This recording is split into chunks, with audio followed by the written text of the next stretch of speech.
Gracias, muchas gracias, muy buenas tardes. Gracias por acompañarnos en la presentación de este texto sobre desigualdades sociales en México, algunas cuestiones primordiales. Para mí es un gran gusto estar también acompañada por mi colega, la doctora Laura Valladares, y mi recién y también ya colega, el doctor Edgar Juárez Salazar.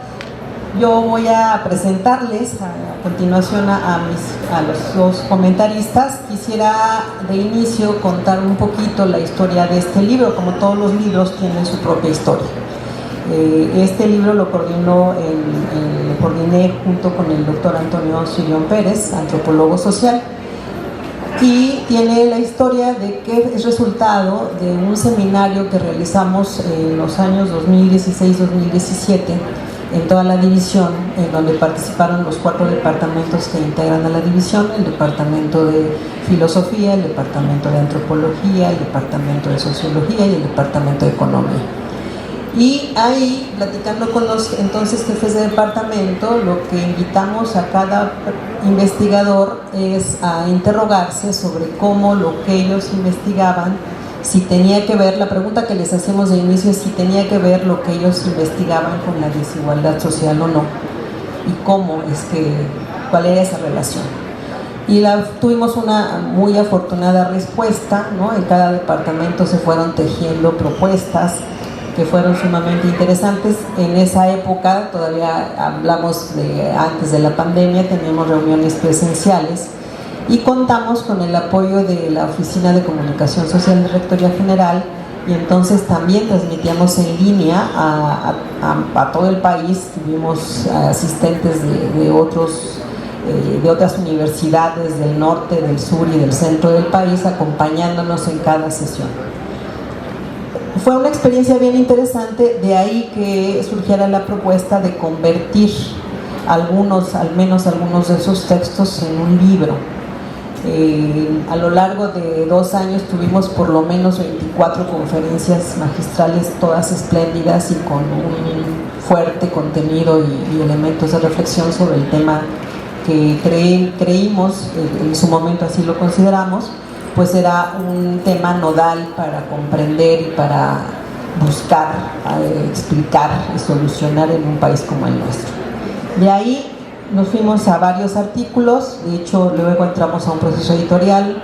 En ese camino o en ese trayecto perdimos a varios colaboradores porque no tenían el tiempo para volver a actualizar, a documentar, a darle, digamos, el giro para un libro, para un texto como este que les presentamos, y en donde se intentó, y bueno, ahora nuestros comentaristas nos ayudarán a ver si lo logramos, que cada uno dejara un poco su especialidad conceptual o teórica, o la hiciera accesible para que este texto pudiera pues dar muchísima información útil a toda la población o a los jóvenes, sobre todo pensando en jóvenes universitarios. Y bueno, esa es un poco la historia. El doctor Antonio Sirión está en este momento de sabático, por eso no anda por acá, pero él nos ha acompañado en toda la organización de estas actividades. Esta es la primera presentación del libro, afortunadamente ya hay previstas varias presentaciones.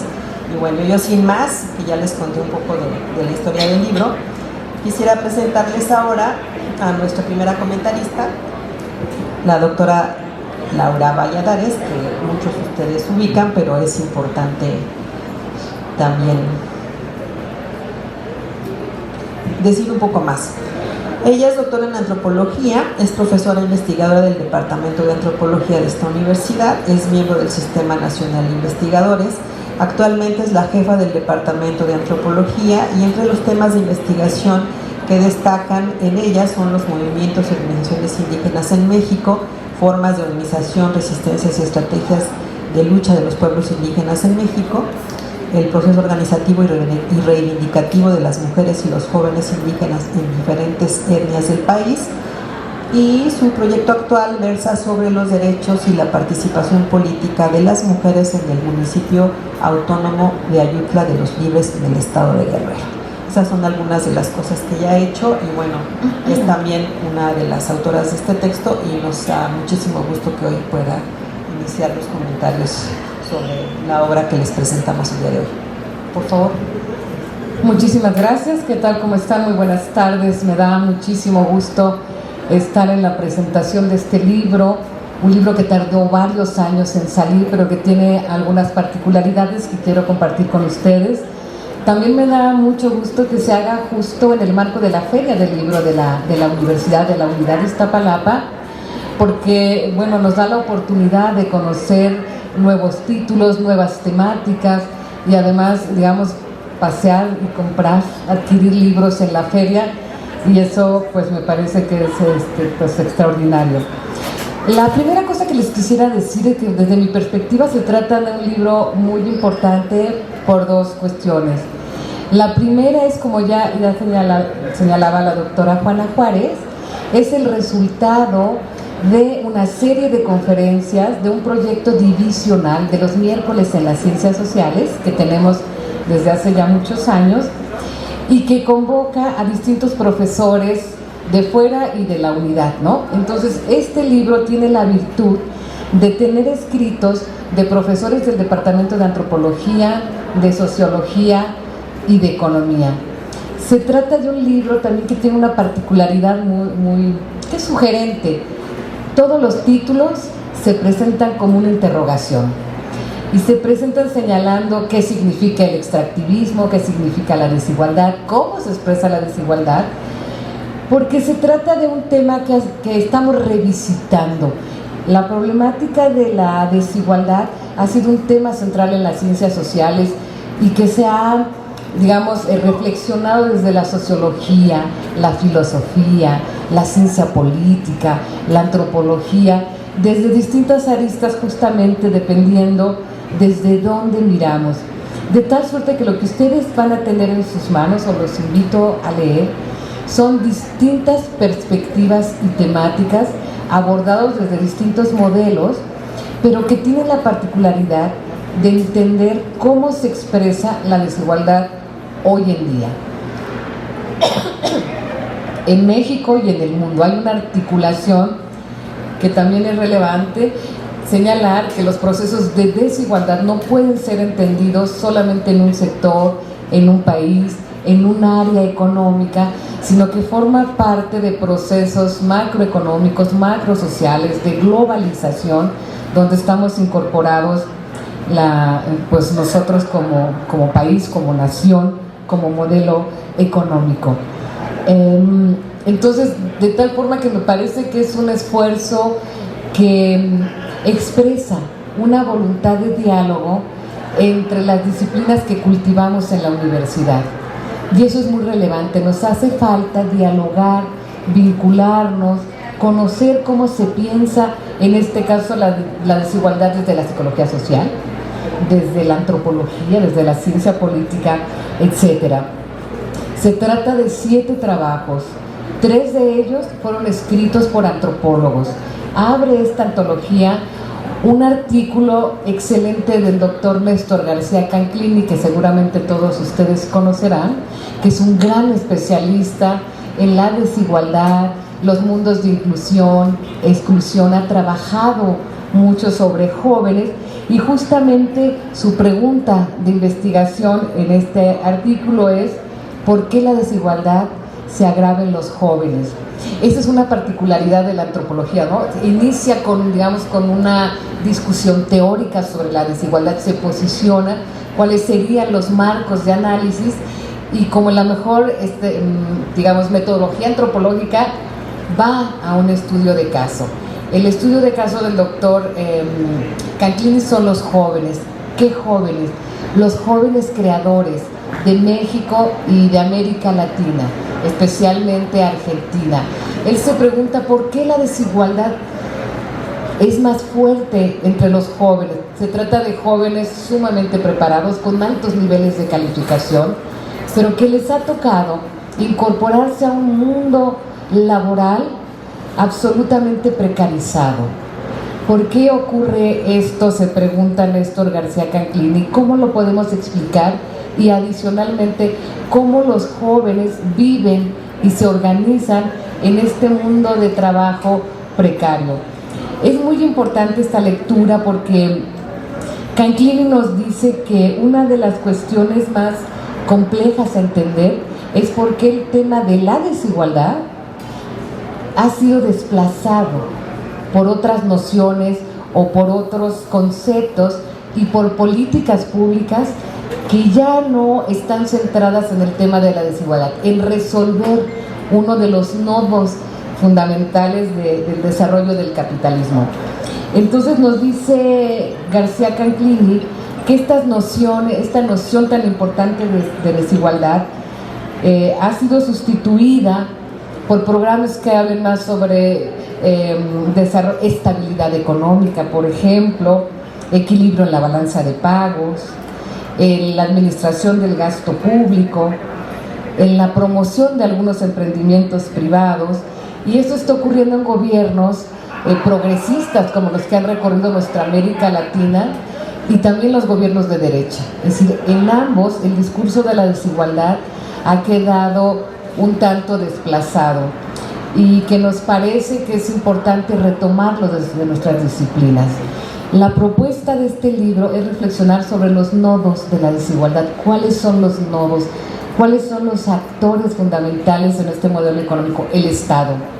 Entonces, todos los capítulos reflexionan cuál es el papel del Estado en estos momentos, cuáles digamos, los cambios que han vivido los estados nacionales para entender este modelo económico, el tránsito del estado de bienestar a un nuevo modelo de estado que se ha calificado de muchas maneras: estado de control, estado de seguridad. Es decir, los estados han cambiado su razón de ser. La razón del estado, que por mucho tiempo fue el bienestar social, ha transitado a un modelo donde el bienestar ha quedado en segundo plano. Por eso se habla de inclusión, por ejemplo, ¿no? Entonces, Canclini nos alerta de este cambio de viraje en la realidad, en los modelos económicos, digamos, en la gestión del Estado y las consecuencias que tienen.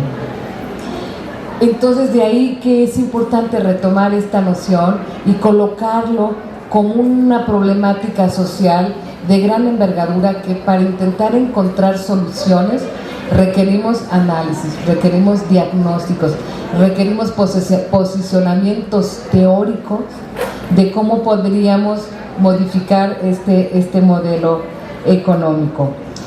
También Canclini abre el libro señalando que este desplazamiento de la noción de desigualdad pues ha tenido graves consecuencias, entre ellas la naturalización de la desigualdad. El mundo es así. Tenemos lo que podemos tener, o una vieja discusión de se accede al bienestar de acuerdo a tus propias capacidades, ¿no? La pobreza es un círculo que se reproduce por baja calificación académica o baja formación educativa, este círculo que integra mala alimentación, etcétera, y se reproduce. Entonces hemos naturalizado, y en este sentido se trata de poner en entredicho se trata de develar los hilos de la desigualdad, llamarla por su nombre para, a partir de ella, proponer alternativas. Todos los autores, por ejemplo, en este primer nodo explicativo de la desigualdad, que tiene que ver con los estados, reflexionan y critican en qué se han convertido nuestros estados, cuál es su función. ¿Es suficiente que sean estados de seguridad y de control? ¿Ya no es obligación del Estado el bienestar social? ¿Debemos regresar a un estado de bienestar social? Bueno, la pandemia por demás nos ha mostrado que es necesaria una mayor presencia del Estado y garantizar por lo menos los mínimos de beneficios para la población, la protección a la salud, por ejemplo, de tal suerte que el Estado es uno de los grandes actores en cuestión. Otro de los grandes actores en cuestión, y que nos interesa a todas las disciplinas, tiene que ver con el papel que tienen las empresas multinacionales o transnacionales en este nuevo giro del modelo de acumulación capitalista. Ese es un gran tema. Pasamos del estado del bienestar, de del siglo pasado que duró hasta los años 70 a un modelo de Estado que es más promotor de las inversiones, el Estado neoliberal, y a partir de este siglo estamos en otra etapa, en una etapa que se ha denominado como de capitalismo por acumulación, por disposición, del neoextractivismo, que nos recoloca nuevamente a los países de América Latina como productores de materia prima. Esos son nuestros estados, y entender esta lógica de construcción y de gestión del Estado nos ayuda también a entender cómo se reproduce la desigualdad, cómo se mantiene y se profundiza en esta fase del capitalismo. Otro artículo que me parece excelente es el de Angela Giglia, a quien está dedicado este libro. El año pasado perdimos a una de las grandes antropólogas mexicanas, profesora del Departamento de Antropología, especialista en antropología urbana, antropología de la ciudad, y nos presenta un lente muy interesante en este libro. Y es qué ocurre en el marco de este Estado neoliberal que ya he señalado, qué ocurre con los trabajos precarios. Y inicia con una afirmación que es de una contundencia. Ella hace un estudio comparativo en otro, no en este artículo, aquí se remite a México, solo lo menciona, con Italia, y señala cómo en Italia esta precarización del trabajo, que es mucho más reciente que nuestro país, es contestada, es muy sentida, se critica al Estado gravemente. Y si en el caso de México me impresiona que esa precarización no sea contestada o cuestionada, está naturalizada, tal como lo acaba de señalar Néstor García Canclini. Hemos naturalizado estas desigualdades, y Ángela se centra en todos estos jóvenes y no jóvenes adultos que su única opción laboral es acceder al sector servicios, y ella les llama de servicios al consumo, como quienes, los que guardan las bolsas en los supermercados, que no tienen salarios, viven de las propinas. ¿Quién más? Los valet parking, tampoco tienen un salario, sino que viven de las propinas. En los restaurantes, el personal de los restaurantes, los meseros, hace un trabajo espléndido recorriendo muchos restaurantes y preguntando cuáles son las condiciones laborales, y hace un análisis fino señalando, o no solamente, o es un trabajo precario que tiene muchas aristas, no es solamente no tener salario, sino con lo que tú ganas de tus propinas tienes que distribuirlas entre el resto del personal. Y no solo eso, muchos de los trabajadores de los restaurantes tienen que pagarle al dueño una cantidad por permitirles trabajar en su restaurante. Y hace un poco incluso una evaluación de cuánto es lo que ganan los dueños de las grandes cadenas restauranteras entre todo esto que implica que generen los trabajadores, ¿no? Entonces son sectores poco visibles, poco estudiados, y que sin duda alguna hemos naturalizado en México, ¿no? Pues ni modo, no hay chamba, eso es lo que hay, ¿no? No hay salario, pero hay propinas. Y entonces lo que dice Ángel es cómo se crea toda una cultura del servicio y de atención al cliente. Esto es muy importante porque cruza varios artículos. ¿Qué papel tienen estos trabajos precarios para vincular y estimular el consumo y la compra? Hay otra colega que hace un artículo que me gustó muchísimo porque ve multinacionales. Y siempre cuando trabajamos multinacionales, por lo menos yo trabajo las multinacionales internacionales, las grandes mineras canadienses que invierten en el país y se llevan la riqueza y depredan el ecosistema. Pero ella nos pone en el centro las multinacionales mexicanas, ¿no? Telmex, La Bimbo, que como las vemos como empresas nacionales, bueno, son nacionales, pero claro, están en nuestro país y en América Latina teniendo prácticas también de precarización de la fuerza laboral. Para Telcel, por ejemplo, o Telmex, nos hace un ejemplo que te deja clarísimo cómo buena parte del control laboral de las empresas se descarga en estos trabajadores que brindan un servicio. Si ustedes van a Telcel a cambiar su aparato, en su teléfono les sale la aplicación, su turno es el 15, y cuando sales te dice cómo lo tratamos. Entonces tú calificas, y es una forma de evaluar a los trabajadores. Entonces el control está puesto en cierta medida en estos trabajadores, ¿no? Entonces mirar también nuestras empresas multinacionales o transnacionales nos tiene que ayudar a ver que también se están generando muchos empleos pues depauperados, sin prestaciones. Ese es un cambio de época muy duro que es el que les toca vivir a ustedes. Se acabó la época de las certezas. En nuestra generación, justamente tú conseguías un trabajo, una plaza, o estabas en una empresa y sabías que ibas a trabajar a lo mejor 20 años o 25 y podías planear. ¿Qué podías planear? Qué comprar, a dónde mandar a tus hijos a la escuela, etcétera. Y ahora lo que muestran estos estudios como de Angela Giglia es que se tiene que trabajar muchísimas horas y es difícil asegurar el futuro. Igual que en Clini, los jóvenes tienen que tener muchos proyectos. Hoy está trabajando en un proyecto A de diseño, después en uno de cine, y a lo mejor tienes 2 proyectos juntos y trabajas mucho, pero también tienes un proceso o una etapa de tiempo donde no tienes trabajo. Y eso se traduce en una incertidumbre y precarización del trabajo sin prestaciones. Entonces estamos en una etapa muy compleja en donde es necesario ciertamente develar estos nodos y ponerlos en cuestión. No se trata de inclusión digital solamente o de estar en la red, porque el que estés en la red no significa que haya menor desigualdad. Y sobre eso nos hablan varios de los trabajos. Otro que me gustó muchísimo, porque fíjense, digamos, la característica de este libro es que va de estos análisis históricos sobre la desigualdad a estudios de caso, ¿no? En el caso de Kathleen son los jóvenes, en el caso de Angela Giglia son los empleos precarios, citadinos, estos trabajos de apoyo al consumo, donde la gente tiene que tener siempre su mejor sonrisa aunque no le paguen. Y eso lo hemos naturalizado, ¿sí o no? El que te guarda las cosas en el súper, el que te echa agua, si lo hace mal no le das. Ahí está además geniudo. Entonces todo este asunto de cómo debes reconvertirte, entonces ese es otro sector.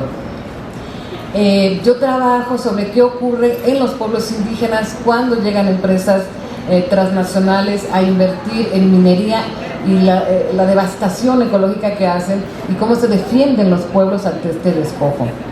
Desde el lado del análisis económico, que es me parece también muy relevante, es lo que hace el doctor, ¿cómo se llama? Déjame buscar un poquito. Roberto Gutiérrez trabaja sobre qué papel tienen los salarios mínimos en la desigualdad. Y hace un estudio realmente pormenorizado. ¿Qué son los salarios mínimos? ¿Cómo están regulados? ¿Cuál es, digamos, su origen o su espíritu? El espíritu de los salarios mínimos es que están tasados, se supone, para garantizar que la persona que lo recibe y su familia, su esposa, sus hijos, o una mujer, su esposa y sus hijos, puedan tener alimento, vestido y educación. Y eso se ha quedado, lo que nos muestra el doctor Gutiérrez, es que por lo menos hubo 35 años en la historia nacional donde hubo un rezago en los ingresos salariales, de aumento de salarios, que el modelo económico prefirió controlar la inflación a través de mantener los salarios básicos.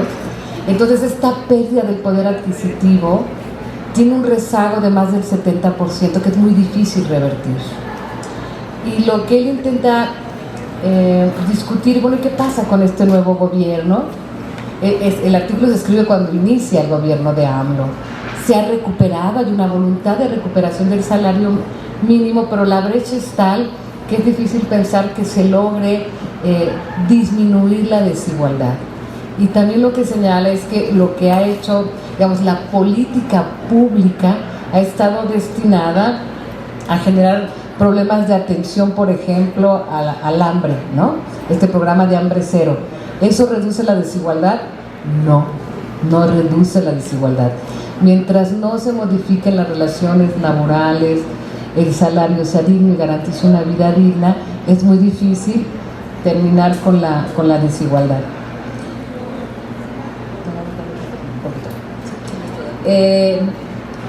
¿Qué otra cosa me parece importante en estas reflexiones? Que los nodos que se van a discutir son entonces las transnacionales,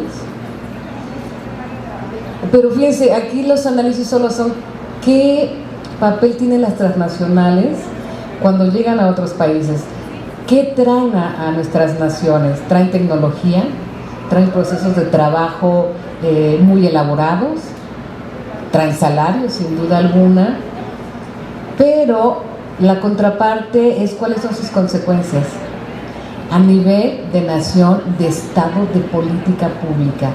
Se ha discutido mucho el papel que tienen estas empresas como tomadoras de decisiones en el modelo económico. No son los estados, son las empresas. Lo tenemos muy claro ahora con el TLC, historia de la semana pasada. El Estado es soberano para modificar su constitución, pero siempre y cuando no vaya en contra de lo pactado en los tratados de libre comercio. Entonces el tema del vínculo entre empresas transnacionales, estados y derechos pues está muy articulado, no podemos dejarlo fuera de este marco analítico, y 3 de los capítulos de este libro toman esa veta, ¿no?, en la que proponemos decir cuáles son las consecuencias para la soberanía nacional, cuáles son las consecuencias para, digamos, el clima, el ecosistema, el futuro de los territorios. El costo de la depredación, por ejemplo, las empresas mineras, se torna o se ha señalado que es irreversible. ¿Cuánto dejan a nuestro país? Pues lamentablemente en el caso mexicano es el país que menos recibe regalías por las empresas transnacionales que explotan nuestros minerales. En otros países pagan mucho más. En el propio Canadá es el país que tiene más empresas mineras, cotiza en bolsa, tiene inversiones en toda América Latina y en África, y cobra altos impuestos a estas empresas. En México eso no ocurre, de tal suerte que el impacto de estas transnacionales es muy importante analizarlo en todas estas aristas. ¿Qué implicaciones tiene para el modelo de nación que tenemos? ¿Qué implicaciones políticas tiene? ¿En qué situación se queda el Estado cuando, digamos, la dirección económica, la dirección de las inversiones se hace desde las empresas y no desde el Estado? ¿Dónde queda el Estado? ¿Qué le queda al Estado? ¿Cómo el Estado va a cumplir con sus responsabilidades sociales? ¿O ya no tiene responsabilidades o no las debe tener? Sí las debe tener. Entonces me parece que lo que el texto hace es visibilizar todos estos nodos, todas estas articulaciones de la desigualdad, porque solo a partir de visibilizarlas, evaluarlas, analizarlas, es que pueden ser cuestionadas, pueden ser colocadas en la mesa.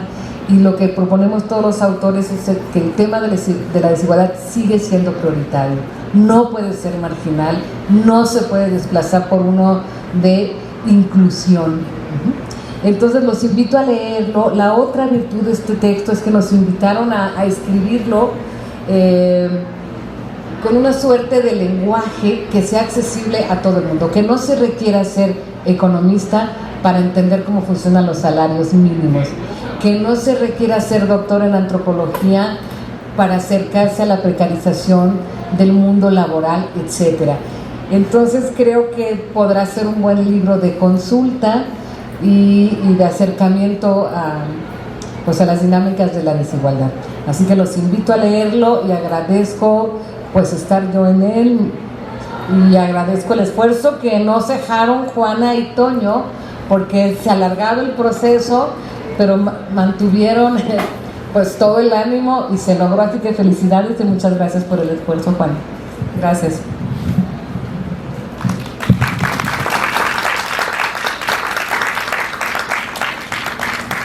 Muchas gracias, Laura. Como bien lo señalas, pues, y yo lo mencionaba hace un momento, perdimos varios artículos que no llegaron hasta acá, pero me parece que lo importante es el testimonio que estos nos brindan, este conjunto de artículos reunidos, porque justamente nos obligan a repensar, ¿no?, el tema de la desigualdad y muchas de las condiciones que hemos naturalizado y que ya nos parecen normales y que para nada son normales, y que es necesario pues revisarlas, ¿no?, y visitarlas. Muchísimas gracias.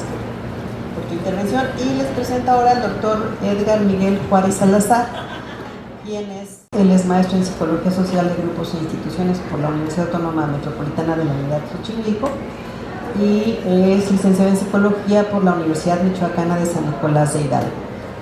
Su tesis de doctorado, que recientemente defendió, tiene por título Facciones de la Noche, la representación social del disidente político en la prensa mexicana, 1965-1975. Tiene varias publicaciones, quisiera mencionar solamente, por ejemplo, la de Archivo y Psicologización, Horizontes Patafísicos de la Memoria Política Represiva del Pasado Reciente en México, en Miradas Oblicuas y Crítica Social, de la UAM Xochimilco. Es coordinador junto con Falletti y Delgado de un texto sobre política y violencia, aproximaciones desde la psicología social, y hay uno más que coordina también con el doctor Roberto Manero y Falletti, Psicología Social y Realidades Contemporáneas de México, que son algunos de los textos que él ha publicado, y a quien le agradezco también que haya aceptado la invitación y hacer la lectura para que nos ofrezca sus comentarios del texto. Adelante. ¿Qué tal? Buenos días. Muchas gracias por esta presentación, por la invitación sobre todo. Preparé un pequeño escrito, yo no tengo tanto control con mis ideas, entonces prefiero empezar con este texto. Bueno, muchas ocasiones, en medio del sentido común que deambula entre los lectores empedernidos y los de ocasión, suele decirse que no debería juzgarse un libro por su portada. Hay igualmente, dígase de una vez, en la historia de la técnica de la impresión y el archivo de los manuscritos, portadas extraordinarias. Por ejemplo, la de la novela Desgracia de Coetzee, con un triste y lánguido y solitario perro dando la espalda al lector, las pinturas surrealistas de un loco James Joyce, que suelen ilustrar ciertos ejemplares del indicible Ulises, y la aguda y congelante fijeza de dos miradas en la impresión en blanco y negro de la carátula de A Sangre Fría de Truman Capote. Viene ahora también a mis recuerdos una elegantísima versión alemana de la fenomenología del espíritu de Hegel, que tiene a Napoleón Bonaparte en la portada y que contemplé con mucho asombro en alguna ocasión. En el interior del libro se incluía una excelsa pintura de Hegel y Napoleón en Jena, en el lugar donde suele aparecer el frontispicio. El emperador francés representaba para el filósofo alemán, en aquel inicio del siglo XIX, la llegada de la revolución y el poder intrépido de la razón. Napoleón era para Hegel lo más cercano a lo que él mismo definía como el espíritu absoluto, el dominio de la razón sobre el oscurantismo del ancien régime. Hay también, desde luego, portadas que bien deberían denunciarse por su ofensa al buen gusto o ser prohibidas y destrozadas, a veces incluso con el libro entero. Hoy que presentamos el libro Desigualdades Sociales en México, creo que sí debemos juzgar, o casi mejor, analizar el libro por su portada. Recuerdo que hace algunas semanas, cuando la doctora Juárez tuvo la gentileza de invitarme a presentarlo, lo primero que llamó mi atención fue la dureza de la fotografía colocada en la portada. Evitaré hacer un análisis semiológico o visual de la misma, pero me gustaría recordar las palabras de Roland Barthes en su magnífico escrito La cámara lúcida. Cito: la fotografía solo puede significar y tender a una generalidad adoptando una máscara, y en esta última es en donde se convierte a un rostro en un producto de la sociedad y de su historia. Fin de cita. En otras palabras, la fotografía es una máscara en sí misma que ya produce una impresión general de la sociedad y de la historia.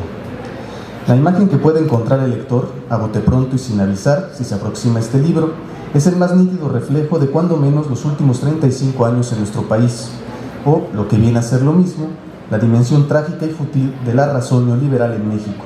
De hecho, ese es parcialmente el nombre de la fotografía de Francisco Mata que ilustra el volumen. La fotografía de la portada atrajo mi curiosidad nuevamente en un segundo momento, ya en mi casa sentado en mi sala, pues la figura de Carlos Salinas aparece sin mirada, remendada por un lúgubre trozo de hilo mal bordado en la comisura de los labios.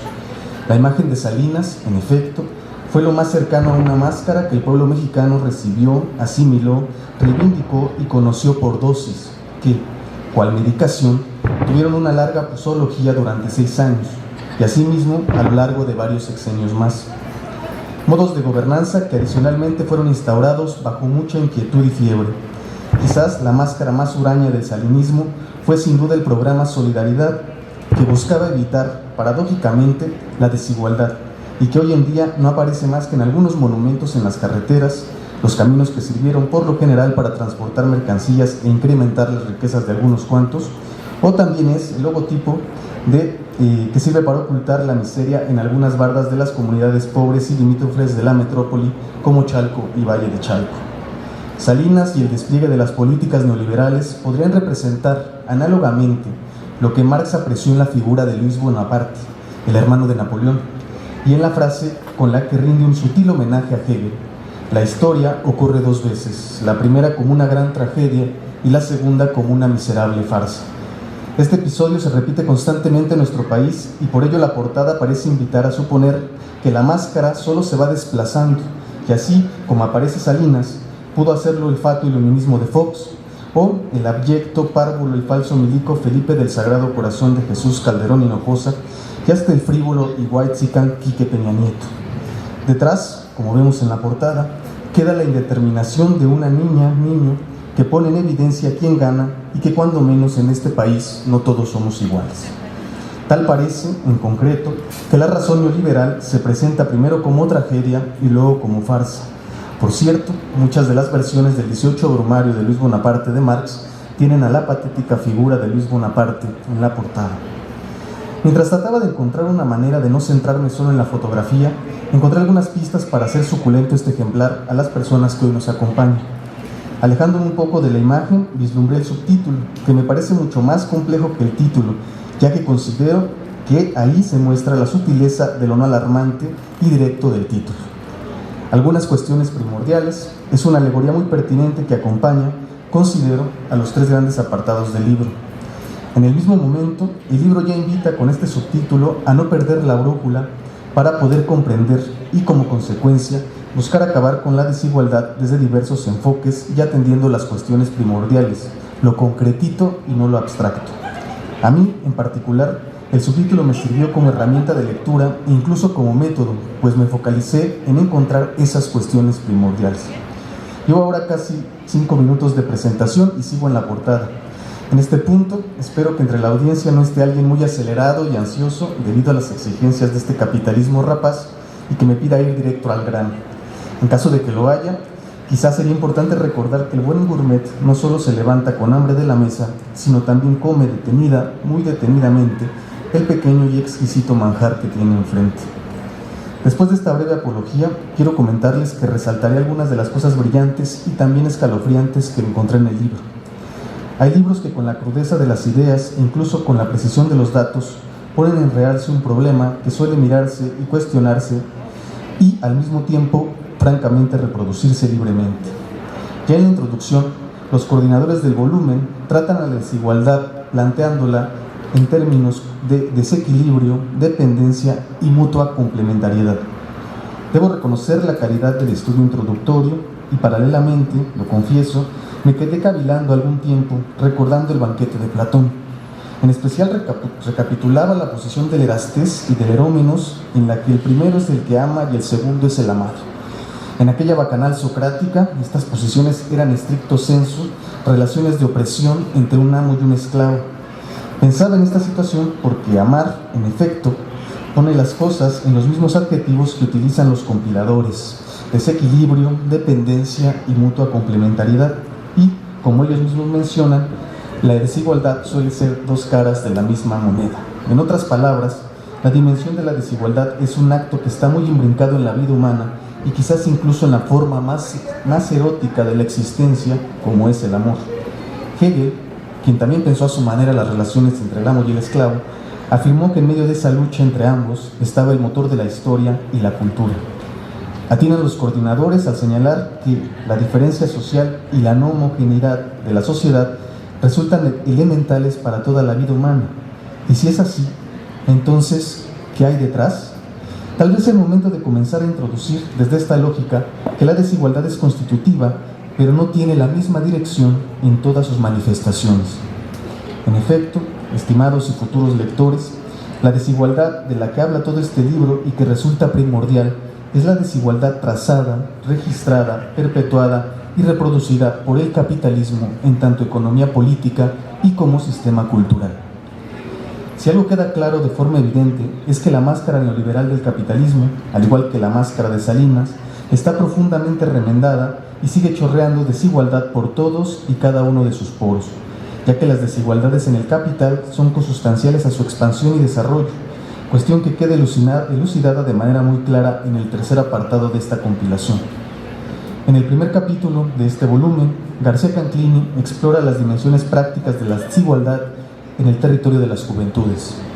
El autor utiliza un lenguaje franco para explicar las formas reiterativas de la desigualdad en la llamada cultura digital, un no lugar en el cual las ganancias del capital ahora son contadas mediante el uso y la administración de los datos. Debo confesar que el capítulo que más confrontó mi experiencia y mi cercanía ante la desigualdad fue el escrito por la profesora Ángela Giglia, a quien está dedicado todo el manuscrito por su reciente fallecimiento. Giglia examina la explotación en sectores específicos de la economía, los que con mayor frecuencia asociamos con la desigualdad y explotan nuestra moralizante adecuación a lo políticamente correcto. ¿Deberíamos sentirnos agradecidos con los dueños de las cadenas comerciales por dar trabajo a gente que debería estar disfrutando ya de su jubilación? ¿El capitalismo de rostro amable es equitativo o es otra de esas máscaras que ha implementado a partir de sus últimas crisis? Curiosamente, tanto García Canclini como Giglia y otros autores en el libro utilizan como verbo y sustantivo el término flexible. El capitalismo neoliberal se regodea en su mugre mientras más flexible parece, mientras es más abierto y plural. Desde luego, la flexibilidad es difundida también en los jóvenes explotados, pues uno de los peores rostros de la desigualdad es precisamente acostumbrarse a verla con flexibilidad, pues admitimos que es algo que se encuentra en nuestro entorno inmediato y al cual debemos adaptarnos. Ese otro verbo fundamental para el capital y que trata de evitar las dimensiones de desequilibrio económico. En este primer apartado del libro se muestran las desigualdades del capital de una manera osca. Son las diferencias que se habitan entre las posiciones culturales. Tristemente, el capital ha logrado cooptar, incluso de manera incisiva, la diversidad cultural para extraerle de ella una brillantísima trampa, como lo menciona Daniel Bernabé en su libro La trampa de la diversidad. Los trabajadores adultos mayores explotados en condiciones de precariedad laboral, como señala Giglia, están siempre en la ambivalencia, pues están contentos por tener trabajo y al mismo tiempo saben que se trata de un trabajo precario que destina su existencia a la desigualdad de sus empleadores y su vida como empleados. Pero, ¿no es esta la misma situación que habita un joven emprendedor o un becario? Nuevamente, las máscaras que nos ofrece el capital parecen ser las más oportunas posiciones ante las desigualdades entre el amo y el esclavo. El segundo bloque de lecturas de esta compilación es esencial para comprender la desigualdad económica desde la frialdad de los números. Esta parte, lo admito, me dejó francamente aterrado. Pensé, como suele pasarme siempre, que mi enojo al estar en colonias como La Condesa, Polanco o Lanzures era una situación provocada por mi marxismo rancio propio de los 60, y descubrí, tristemente, que hasta en los números del capital a la mexicana es un pésimo chiste que debería hacernos enfurecer. Desde esta lógica del capital a la mexicana, según Roberto Gutiérrez, cito, la rentabilidad del capital avanza a una tasa más acelerada que el crecimiento económico que lo acrecenta y reproduce desigualdad. Fin de cita. El salario mínimo, es decir, el acceso a las necesidades básicas, es una de esas cuestiones primordiales que aborda el libro. Como observa Germán Vargas en su capítulo, las políticas públicas, asimismo, casi de forma ontológica, están alrededor del salario mínimo y también de la igualdad en la búsqueda de oposición a las desigualdades. Cabría en este punto preguntarse si la salida podría estar en la dimensión pública o en el control de los grandes capitales que no solo administran el trabajo, sino también los modos de consumo en tanto bienes y servicios como en contenidos que son consumidos en las principales plataformas del capitalismo actual. El capítulo de Marcela Hernández Romo me ha parecido una aproximación sumamente interesante al problema que representa esencialmente el mundo de las grandes corporaciones, o, movilizándolo un poco más a la aproximación de nuestros días, el capitalismo de las grandes plataformas de comercio que llevan la batuta en la administración del capital. La desigualdad se vuelve mucho más amplia y ahora debe de leerse en medio de la máscara del emprendedurismo y de la supuesta propiedad que no es más que la flexibilidad del outsourcing y la distribución contemporánea del trabajo. La circulación de la mercancía y la centralidad del valor de cambio se vuelven indispensables en el aumento de la riqueza del capital y condenan a los trabajadores, desde luego, a vivir bajo un mandato de autoexplotación enmascarada con la creencia de poseer y habitar la ideología del dueño de los medios sociales de producción. Asimismo, sobre el final de esta compilación es estudiado el extractivismo y la violencia, que, como siempre suele suceder, termina padeciéndose en muchos entornos hostilizados por la exigencia de mayor ganancia y más enriquecimiento. La dimensión de la desigualdad, desde esta parte, ya no queda solo arraigada en la diferencia entre unos y los otros, entre los más focalizados como chairos o mal focalizados como chairos o fifís, sino en la indescriptible flexibilidad por la cual nos hemos acostumbrado a la dura máscara del capitalismo más rampante y también a su multiplicidad de personalidades. Tal vez este libro, con la reiterada aparición de las máscaras del capital y la noción de flexibilidad, nos empuje a ser inflexibles con sus políticas, a reconocer que es un sistema hecho de muerte, explotación y desigualdad y, sobre todo, quizás las páginas que más nos ayuden sean aquellas que nos invitan a horrorizarnos de cómo hemos forjado nuestra existencia capitalizada. En resumen, y finalmente, debería uno apostar por la lectura de este compilado bajo su propio riesgo y con la firme convicción de que no encontrará un panorama benevolente, lindo o consecuente. No encontrará diagnósticos fáciles, sino lecturas complejas de talante académico, lo que implica rigurosidad analítica y ponerse a la altura de un problema semejante, además aderezadas con un lenguaje sumamente sencillo de digerir. En paralelo, el lector encontrará también problemáticas cercanas a la cotidianidad y por ello puede igualmente sentirse interpelado. Si esto último ocurre, quizás el libro pueda ser una buena herramienta para, utilizando una de mis frases predilectas escritas por Marx, que se le enseña al pueblo a espantarse de sí mismo para que cobre coraje. Muchas gracias.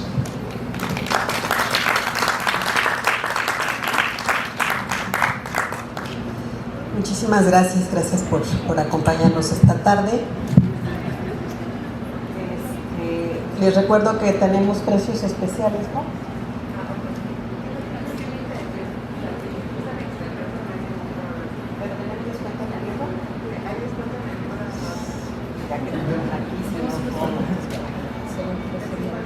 Hay 50% de descuento, así que no se queden con ganas de llevárselo esta tarde, porque sí es algo que creemos que vale la pena muchísimo. No sé si quieren agregar algo, nosotros estamos por terminar, pero no sé si quieren agregar algo los comentaristas o alguien del público. Si quieren ojearlo, por aquí tenemos ya alguno.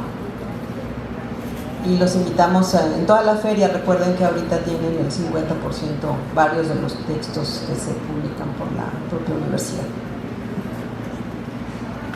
Bueno, muchísimas gracias por acompañarnos. Espero que les haya entusiasmado a las presentaciones, que los inviten a leer este tema. Evidentemente es un texto fuerte, en el sentido de que vamos transitando por territorios cada vez más complejos, donde el panorama parece siempre negro, oscuro, con pocas posibilidades de salir adelante, pero bueno, también es un texto que busca justamente poner los puntos sobre las IES y empezar a pensarlos de una manera diferente, ¿no? Hay acción social, hay propuestas desde la academia, hay propuestas desde los actores sociales. Develar es el primer paso para poder cuestionar, analizar, conocer y cuestionar. Así que los invitamos a recorrer estos laberintos complejos de las desigualdades del mundo contemporáneo. Muchas gracias por estar con nosotros.